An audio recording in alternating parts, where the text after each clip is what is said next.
In August of 2023, the National Association of Realtors said there were over 1,500,000 realtors in the United States. That's a lot of realtors. That's a lot. And you know what? Doesn't social media and pictures just make us look really good? Rock and roll. So, matter of fact, we even look like rock stars. But anyway, how do you wade through all that? How do you decide whether or not that's all smoke and mirrors, whether that realtor looks good on the outside, but maybe they're not the realtor for you? That's what this video is about. Helping you choose a rock star team so that you can sell your home or purchase a home with ease and with enjoyment.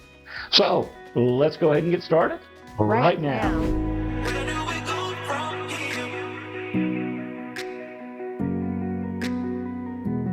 Where do we go from here? So if you haven't seen our videos before, my name is Stephen. Leslie. And as local real estate agents here in Virginia's mountains and valleys, we love to get phone calls, emails, and texts and help sellers and buyers sell their home or find their dream home. And call us, text us, email us, like I say, and we will definitely help you do that. Additionally, if you like our channel and you like learning more about the real estate information here in Virginia's mountains and valleys, and you love the things that go on in Virginia's mountains and valleys, and the festivals and the places to be and things to do, we do a lot of that here as well. So subscribe to our channel to follow us so you can keep up to date with all of that as well. So as I mentioned earlier in the video, how do you weed through all the realtors that are out there to choose a realtor that's going to fit your needs in selling a home or in purchasing a home? So I found it interesting, another fact, that most individuals choose a realtor based on the fact that it was the first time that they met them. You can't marry a man you just met. Right. The first time At they an met him. open house, or Yeah. a billboard they saw, Right. or something, and they call them up. And it's interesting because it's like, this is your most valuable possession, your Right. home, and you're choosing the first person. You know what? That's not a bad thing necessarily if that works out for you, and it may be a great person. Maybe a good fit. Another thing that people do, they'll choose a family member or a friend, and that may work out great because you already Right. have that relationship. But finding that person that you really need that's going to help you sell your home or purchase your home takes that agent that matches and mixes with you. So what I've done today is I've asked Leslie to come in here with all those years of experience that she has. Wow. And I've asked her to talk a little bit. I've got 7 questions that you should ask. They're important questions. They are important. 7 important questions to ask a realtor before you decide to use them as your listing or your buying agent.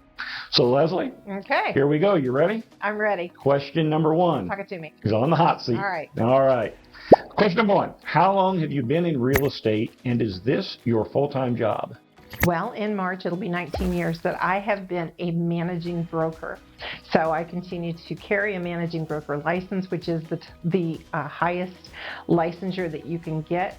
I used to manage companies. I managed my own company before.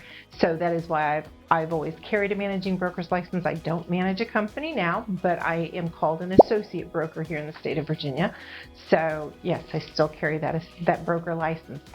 And the other question that you asked me was what? Is this your full-time job? Oh, okay, yeah. Sorry. Yes, it is my full-time job. It has always been my full-time job, in addition to being mom, school teacher, and all those things. But yeah, no, it's been a full-time job for me, and I love it. Yeah, it's both of us. It's our full-time job. It's what we do full-time, and it's absolutely amazing meeting people and helping people with one of their most treasured possessions. So let me back up just a second there. So the reason that is an incredibly important question, not every real estate agent is a full-time agent. So the questions that we're going to go through today, and yes, I know the questions he's asking me, but the questions we're going to go through today are important for you as a general public person, a person in the general public. Do you understand all the things that a realtor does? And we're not going to cover by any means all of the things that a realtor does, but these are 7 really important questions that you should ask. So why is it important for a real estate agent to be full-time? Well, let's say you work a 9-to-5 job and a part-time realtor works the night shift, and you're wanting to go look at a house at 5 p.m. That realtor who's working the night shift started working at 5 p.m. and they can't go out and show you a house. or you want to go look at a house on a Saturday and that realtor is working. So having someone who is a full-time, that is their job, they will be able to show you the houses when you need to see them. That's really important. Yeah, no doubt. So, all right, question number 2. All right. How many clients do you work with at one time? And, got to remember the second part this time. And do you work independently or with a team? Okay, so what was the first part? Back it. How many clients do you work All with right. at one time? And do you work independently or with a team? So I only typically take on about 10 clients at a time. That's all that I can handle and do a good job at. And if you have an agent that's doing 40 people or whatever, they're not going to give you the individualized attention that you're going to need. Now, that being said, we have a YouTube channel. Obviously, you're watching us. Stefan is in charge of the YouTube channel and getting all of these things ready and doing that part of this business. And then when you call in, I get to take you and show you the houses and do the paperwork and all those things. I don't have a transaction coordinator. I am not opposed to having one, but if I get over 10 people, he's going to kick in and he's going to show you houses. So that's how we do that. It's a team. So the next part of the question was, am I an independent broker or do I work with a team? So it's Stefan and I. But with that being said, we collaborate with agents worldwide.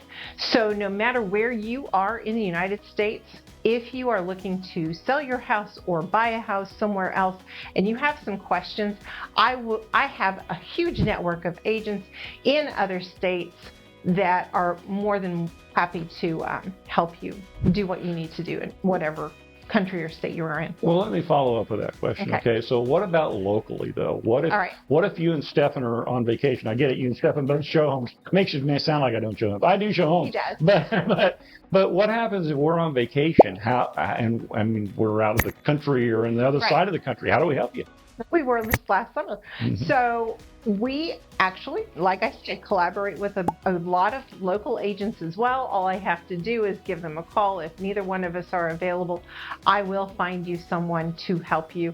And we have actually done that in the past. They've opened the door to the houses, and then we write the contract for them in order to purchase that house. So it works beautifully with other local agents. So the part that I'm taking away from this is basically you're looking for a real estate agent that has open availability to help you whenever you need that help. Right. And what you're saying. And a network, right. And that can help you if for some reason the very minor times that you aren't available, which is very infrequent, but you still have a team there to help you. So good. Okay. Absolutely. Question number 3. How will you keep in contact with me, and how often do you follow up with those involved in my transaction? He keeps asking me too. I know. You get double for the money. I think they should be separated. Okay. All right. So the first part of your question was? How do you keep in contact with me, and how do you follow up? How do you want me to transaction? keep in contact with you? So when I do an intake interview with you, whether it's on a phone call or via Zoom or in an email, I'm going to ask you what is the best way you want me to contact you. It's not about me. It's about you and how do you want me to contact you. If you love texting, then I'm going to text you. If you're working and you don't want to be bothered with a phone call conversation, then I'm not going to call you. That being said, we may get to crunch time and we may have to be in a conversation where we're in a negotiation, let's say, or it's something to do with an inspection and I need to contact you quickly. I'm going to call you. It may not be your preferred method of communication. I'm going to have to call you. Basically. For the most part, I'm going to do it the way that you want it done. You try to work with the individual once, but at the same time, it's going to really take all of them. I think the key there is that you're going to communicate frequently, right? I will be communicating. And he asked me how many times am I going to be communicating with you? So my goal is to communicate with you as much as possible, as many times as possible, whether that's many times a day, many times a week. And once we do go under contract, I'm going to be contacting your lender, your inspector, all of the people who are in this whole chain of events that we are going to be going through. I will be contacting all of those at a minimum once a week. Would you say it's fair to say that If there's something that changes or something that they need to know, that's when you're going to contact them, but you don't necessarily contact them with the mediocre, the menial things.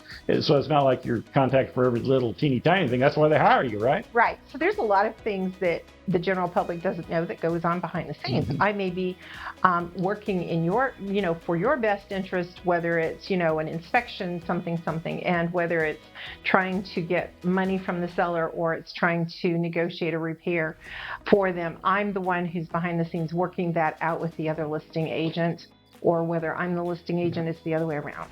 And it depends. Different clients want to know different levels of engagement. So I guess the thing is, you want somebody as a real estate agent who's going to work to meet your needs, keep you in that communication loop, keep everybody in that communication loop, so that the ball doesn't get dropped, and that's what makes it a smooth process. Right, and honestly, if you've never seen all of the comments from people that we've helped in the past, and all of the comments that they have made from us, the testimonials that they've given, they're like, oh my goodness, you communicate with me so much and so well. We always knew what was going on. Yeah. So yes, I do that. Yeah, no doubt you do. All right, so question number 4, and it is another 2-part question. All right, here we go. So, will Leslie remember it? So is the market in Virginia still a competitive market? And what do you do with sellers and buyers if you're in a situation where there are multiple offers? Okay, so it's not as competitive as it was in 2021. 23, we saw it going down a little bit more, but we still had competitive offers going on some homes that their location, their price, and their condition of that property was all the things that several buyers wanted. We still are lower in inventory, so we do have some competitive offers going on out there.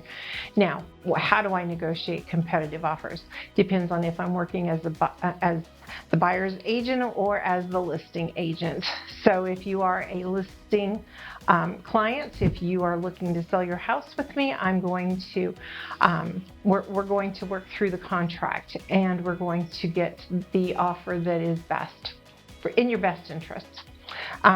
So buyers come in with cash, with loans, with different terms on closing in 30 days, 60 days. It's really going to be dependent on you. What do you want from a buyer? If you want to stay in that house 60 days, then we're going to look for a buyer who's willing to, not have to close for 60 days.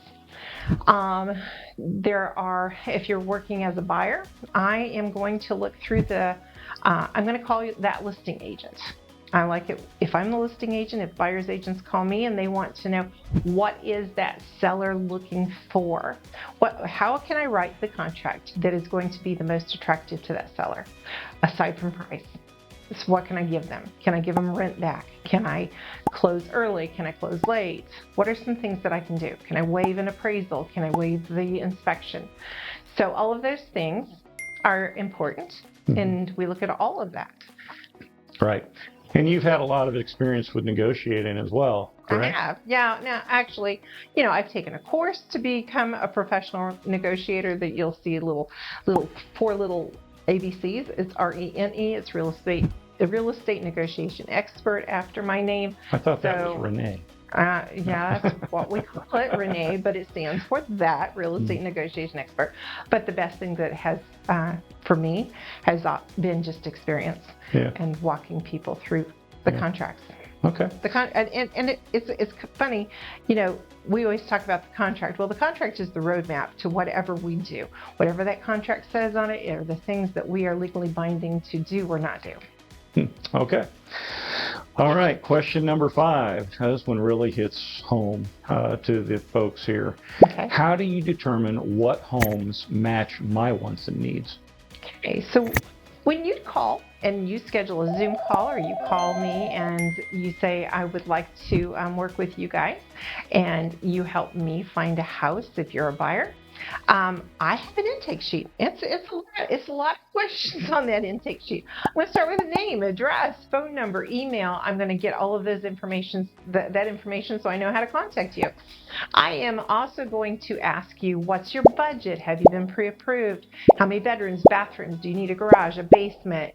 Are you looking for something with acreage? Do you have animals that you need to bring with you? Do you want a horse farm? So all of those things are important. Do you want it on the edge of a national forest?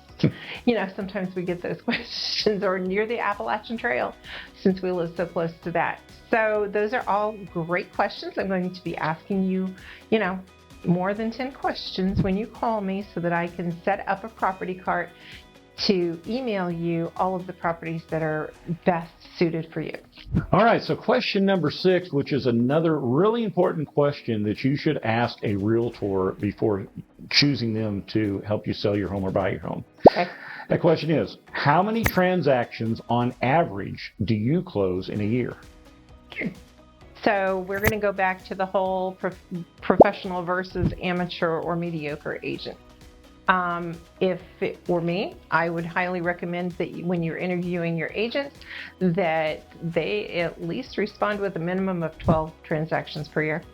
And that's basically 1 a month.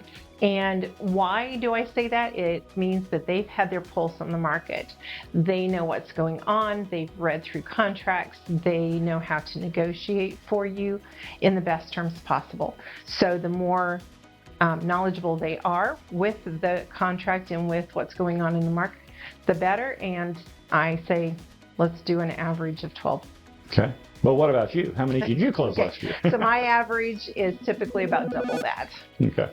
And you feel that level, I mean, you can probably do a few more, but sometimes it's a few less. Sure. But you feel that really gives you the opportunity to really invest your time and energy to help folks, right?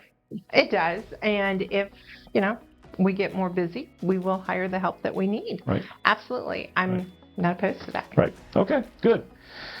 All right. The last question has to do with the amount of time someone's home is listed on the market. And we've seen very short times in the last couple of years, and they're starting to go longer now.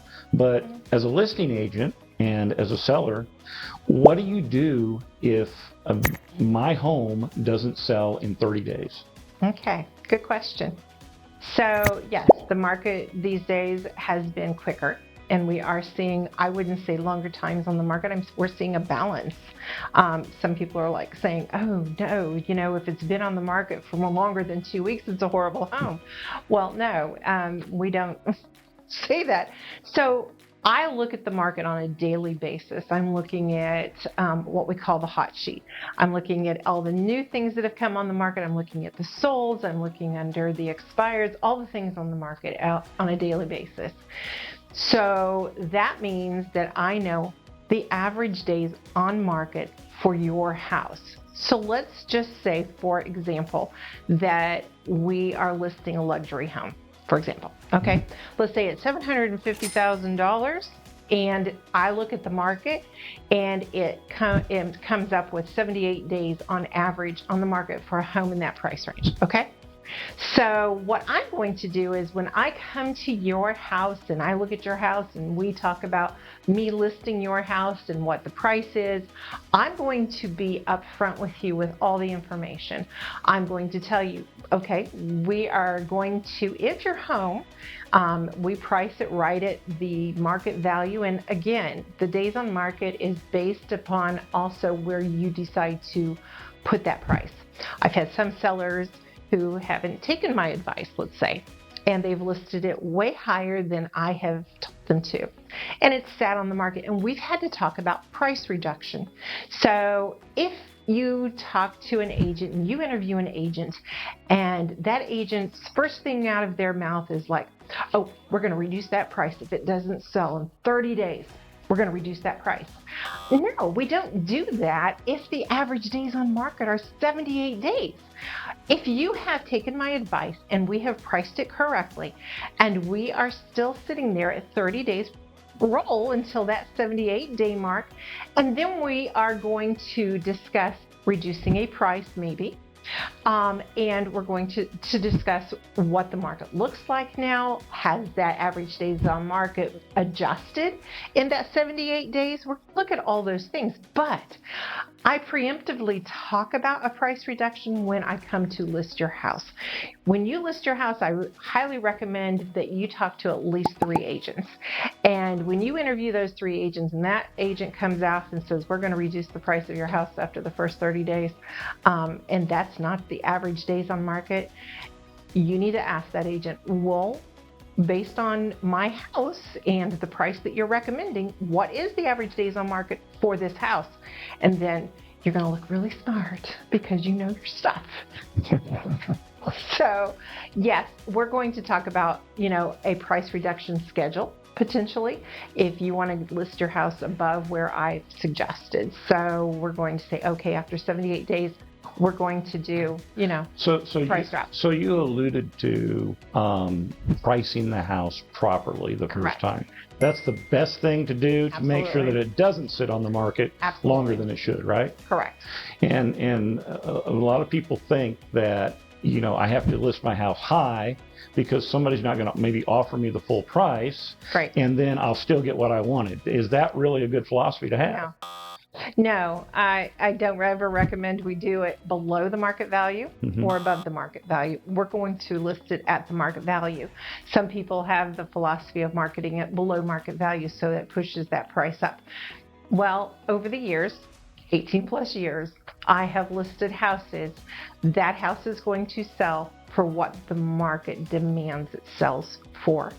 And if everybody looks at the same information, I come to you with the same comps that the 3 people behind me that you're interviewing, they're all going to come to you with the same comps. And for the most part, because we all look at the same things. We are going to come to you and say, these are the homes that have sold in the last 30 to 90 days, and this is the price that they sold for, at this square foot, at this age, all those things that I look at. And they're going to say, we suggest that you list it at this price, but it's the other things that they talk about. So don't overprice your house. Don't underprice your house. Put it at that market value. So what do you do to a real estate agent that comes in and says, we'll list your price, whatever you want to list it at? Yeah, I wouldn't. No, that's an agent who is taking the easy way out, and they want you to say, so, okay, one of the questions that I do come up with, where do you think your price should be listed at? That's not a problem. But then I explain to you where I think, according to the data, where your house should be listed at.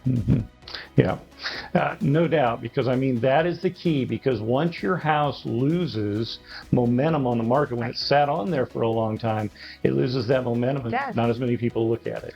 Honestly, if no one's looking at your house within the first week that it's been on the market, no matter what price range you're in, there are going to be people looking at your house, whether in your luxury market or whether you are on, a lower end priced market.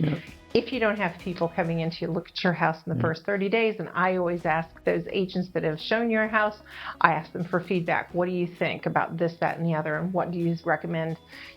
If you think it's priced too high, too low, just right, I ask all those questions. So yes, there is a lot of things that go into a listing presentation, and I have a whole entire booklet that we're going to be walking through, and all the things and all the questions.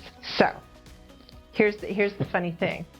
If you are not in our local market and you want these questions to ask your agents, just message me. Just call me, message me, send me a little text saying, hey, can you send those questions to me so that I can ask my agents that I'm interviewing all the questions that you recommended that I ask my agents? Be happy to send it and share it with you. Right.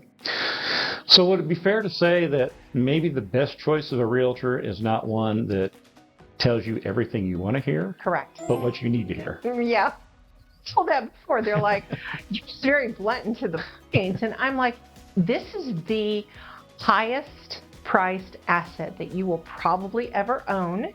And I want you to have someone who may not tell you what you want to hear, but what you need to hear. And we may not like it, but I'm going to work very hard on your marketing, your photography, your staging, making sure that all the things are in place. There's a whole thing. That's another video to come. Yes, it is going to be another video to come. So stay tuned. So, well, good. Well, hey, I hope this has been a help to you. You've done a pretty good job with that 18 plus years of experience. Well, pretty good. Outstanding job. But I mean, it's pretty good. When I say it's pretty good for somebody that's only 39 years old. Oh, wow. And he's got a shovel out back. Been doing this since she was 21 years old. So, but no. So anyway, but as you can tell, we like to have fun too, and well, we really do. Whether you're purchasing a home or whether you're selling a home, which is a lot what we talked about in the last question. Right. You know, we want you to have the confidence in us, and in order to do that, and I believe that you'll be able to have that confidence in us, and we enjoy meeting people and helping people. That's a side benefit. It's one of the things why we do this, because we do love meeting new people and talking to you all. Like I said before, it's a relationship built business. So if you're looking to sell your home wherever you live in the United States, or if you live here in the area, or if you're looking to purchase a home wherever you live. Well, ask us, you know, are you buyer agents or are you listing agents? We're both. Yep. We do both, whatever the needs are. Call us, text us, email us, like I said at the beginning of the video, and we will be happy to help you answer the questions that we just said here, and many, many more that you might have as well. That's part of the job interview, I guess you would say. So, but like I say, we hope you've enjoyed the video, but we're going to go ahead and we'll see you next time. And stay tuned. Stay tuned for part 2 about what are some things that a good agent will do for you. So, not just a pretty good one, an outstanding one. There you go. So like I say, until next time, we will see you around town.